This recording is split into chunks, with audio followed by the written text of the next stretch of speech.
Well, to discuss this further, I'm joined now from Washington, D.C. by Caglar Ozden. He is a senior economist at the World Bank, and also in the U.S. Capitol, we have Stephen Camarota, the Director of Research at the Center for Immigration Studies.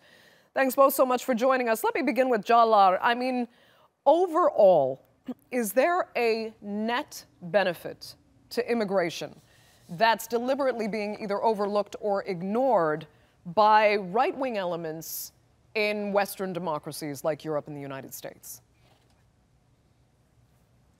Well, I don't want to comment on the right-wing elements, but the academic research shows that there is a net benefit to immigration. Of course, there are distributional impacts, and that's where the debate is arising. And the debate we are seeing, I mean, it's because the issues are complex and require thoughtful and cool heads sitting down and debating based on the data and the research. But the overall effect is clearly positive. Okay, Stephen Camarota, is there a lack of thoughtful and cool heads looking at the realities of the economics of immigration and particularly its benefits? Yeah, I mean, in the United States in particular, there is a tendency to see only the costs or, on the other hand, to sentimentalize immigration. Well, my great-grandmother came to America as an immigrant, and everything worked out fine back then, and so immigration must be a great deal today. So the complexity of immigration, as the other guest mentioned, the distributional effects, who wins, who loses from immigration, those kind of things often get lost. The other big issue when it comes to immigration is which immigrants. The research shows, for example, that if someone were to come to, whether it's a country in Western Europe or the United States, with a lot of education, generally finds a good job, they tend to pay a lot in taxes, and they don't need that much in social services. On the other hand, if someone comes with relatively modest levels of education, they still usually find a job, especially in the United States, but they don't tend to pay much in taxes, and they tend to use a lot in public services. So when we think about the net effect of immigration, we have to think about which immigrants. The most skilled immigrants generally, for example, have a positive fiscal impact for taxpayers. The less educated immigrants generally have a negative fiscal impact. So it depends very much on which immigrant flow you're talking about. Well, on those immigrant flows, I mean, let's look at the less... And if I can intervene here Go ahead, Caglar. Sorry. And I fully agree. Yeah, I fully agree with Dr. Camarota, and it's all about distributional impacts, and that's hence the intensity of the political debate. But into the economic analysis, and the researchers forget to include these, there are labor market externalities, positive spillovers that accrue to the natives with complementary skills and to the consumers, and those are really hard to quantify. The taxes you pay and the salary you get paid and the social services you withdraw with the system are clearly observable. But the other benefits are much more difficult to measure, and that's hence the part of the lopsided debate on the benefits of immigration. So if an immigrant comes here and is a fruit picker, I benefit from cheap and good quality fruits, but that doesn't really enter the calculation. Similarly, I work with wonderful technicians and secretaries and managers from all over the world, and that improves my productivity and creates an economic spillover, and that doesn't get calculated. When we include all of these benefits, pretty much almost every group in the economy provides a net value added to the immigrant destination. But what happens is the impact on the natives, different natives in the labor market get impacted differently, and that's where I think the political focus should be. And I fully agree with Dr. Camarota in that respect. Okay, well, let's look at the one segment, Stephen Camarota, that you were talking about, and those less skilled people that come into the country, which seems to be getting a lot of negative attention in the United States, when the truth is, and let's be honest, there isn't a huge welfare state in the United States of America the way there is, for example, in Europe. The U.S. doesn't just dole out benefits to poor people, especially if you're not a citizen. So meanwhile, these unskilled laborers come over and they help the biggest agricultural state in the world, basically, the state of California, with relatively inexpensive labor to pick their fields.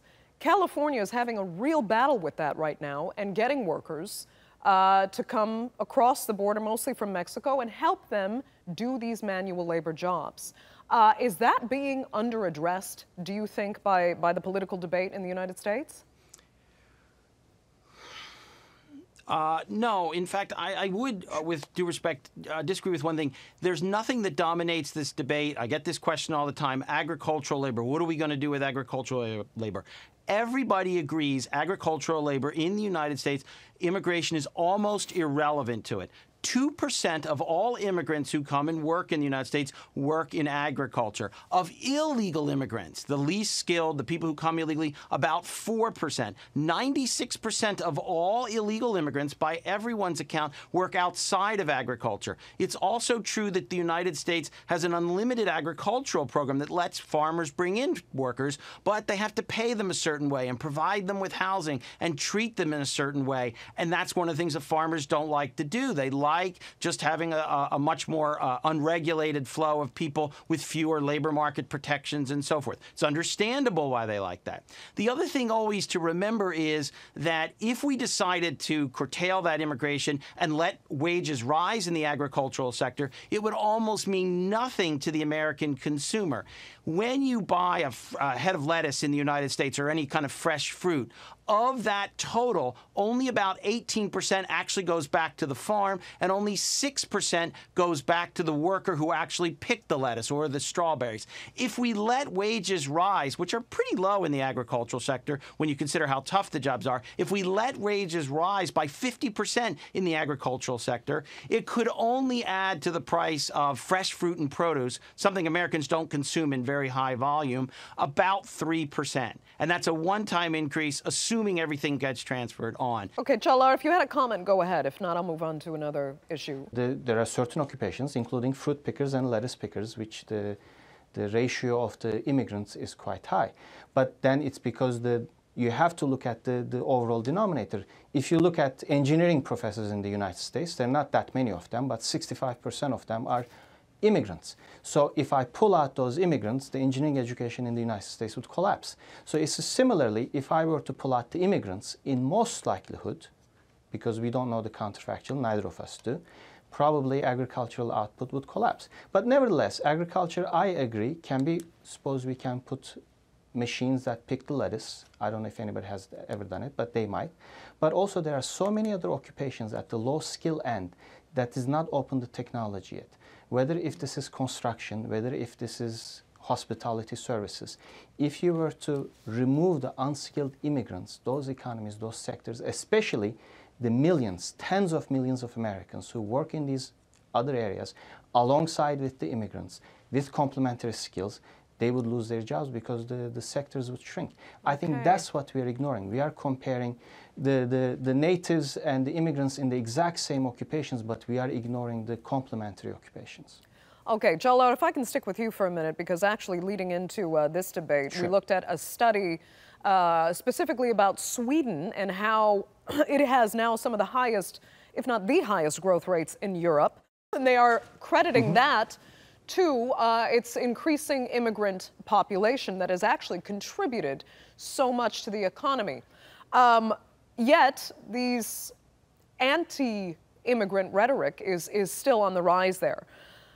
Let me ask you why, I know you don't like to comment too much on the political issues here, but is there a risk that harm can be done to the economy because the rhetoric, anti-immigrant rhetoric, is so strong, even though it's showing in a European country like Sweden that immigration is of great net benefit? Okay, let me put it this way. I'm an academic researcher, and I find myself extremely fortunate to be living through these times. Basically, between 1980 and 2050, the world is going to go through amazing transitions. There are three big transitions we are living through, and we're not even fully aware of it. One is the technological transition. We pay lip service to it, but we don't fully know it yet, the ramifications. The second one is the demographic transition. Again, slow-moving truck, the aging in Europe and in China, in Japan, in the US. And the third one is basically the environmental change, right? So the issue is to smooth out these big long-term transitions. By focusing on lettuce pickers in California, we are basically forcing ourselves to look at this really narrow political dimension and ignore the big picture.